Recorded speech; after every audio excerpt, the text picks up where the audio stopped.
আমরা এখন এই দুনিয়ার পিছনে ছুটতে ছুটতে আল্লাহকে ভুলে যাই, রাসূলকে ভুলে যাই, নামাজকে ভুলে যাই, কোরআনকে ভুলে যাই।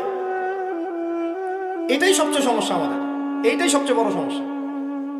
যে যুব সমাজ সালাত আদায় করছে না, এরা আল্লাহর জন্য জিহাদ করবে? কশ্চিন কালেও না। যে যুব সমাজ কোরআন তেলাওয়াতই করতে জানে না, আবেগে খালি বলতে পারে যে হ্যাঁ কোরআনের জন্য জান দিতে প্রস্তুত, কিন্তু পারবে না এটা করতে।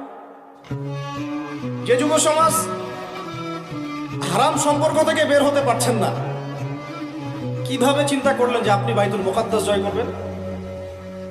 যে যুব সমাজ সুদ ছাড়তে পারতেছে না, পাবজি ফ্রি ফায়ার ছাড়তে পারতেছে না, সমকামিতার দিকে ধাবিত হচ্ছে, ট্রান্সজেন্ডার দিকে ধাবিত হচ্ছে, ফ্রি মিক্সিং অ্যাভেলেবেল, এই যুব সমাজ বাইতুল মুকাদ্দাস জয় করবে না।